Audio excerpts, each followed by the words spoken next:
I'm Ellen Lavinthal, and I've been an animal advocate for the past 19 years. I've witnessed the worst abuse animals have had to endure, and I've witnessed stories that will melt your heart. Animals don't have a voice, but I do.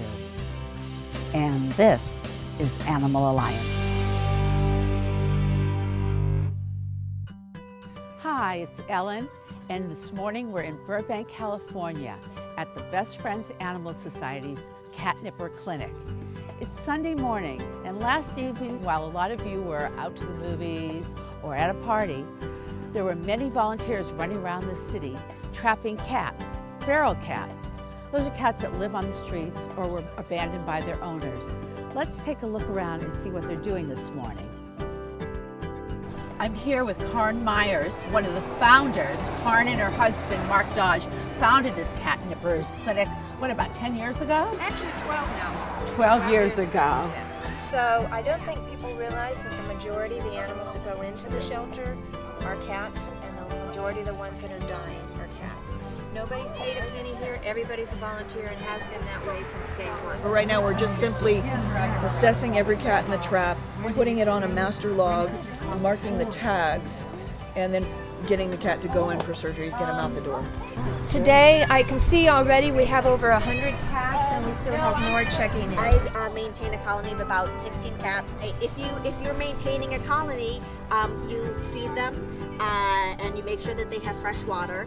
All of my cats, they all have names, and they're all incredibly spoiled. There are some of them that I can pet and play with, and others that won't come near me, but they'll never be able to have a home because they're feral.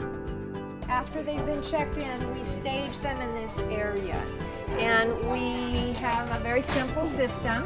We identify whether the cat is male or female, and most of the ferals we don't know what they are. And the reason we don't know what sex it is because we can't handle a lot of these cats. Right. This is Darlene, who's our head RBT. This is Animal Alliance. They're filming. Would you mind giving them a tour through this whole process? Absolutely. This right here is just a holding area, so he's checking heart rates and making sure everything's going okay. And then they go into prep. And over here, they're going to go ahead and shave and prep the area so that it's nice and sterile prior to going into surgery. Over here, they're expressing bladders and weighing prior to prepping. Here's the surgical suite. And we have multiple doctors working on each table to spay and neuter and take care of any other issues that the kitties might have, such as abscesses, wounds. We find lesions. Every single cat goes into intensive care. We check temperatures, make sure that they're warmed up to the proper temperature so they can recover properly, get them fluids and rehydrate them. A lot of them come in here dehydrated and sick. And then we take them into this room, and this is ear tipping. Tipping their ear, that's where you cut off the corner of their ear. We do. To identify them as a cat that has been sterilized.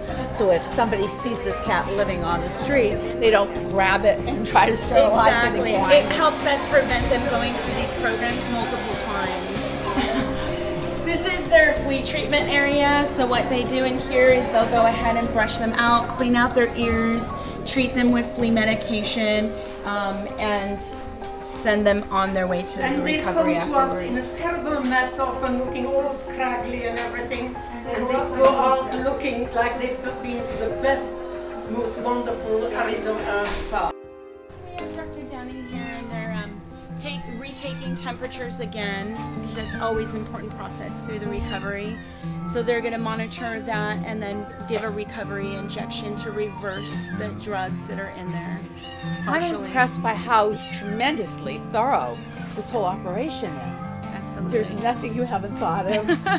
Well, we're very cautious to make sure that everybody is not only taken care of, but also that we're monitoring and we're practicing good medicine in the process. 100% of the feral cats that enter the shelter system are euthanized. So if you find a feral cat, the humane thing to do is contact one of the shelters or a local organization, see if they will lend you a trap. Most of them do.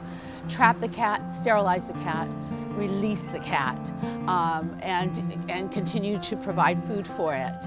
rather than bring it to the shelters because it will not make it out. Thank you so much, Karn, for taking You're us through welcome. this amazing operation.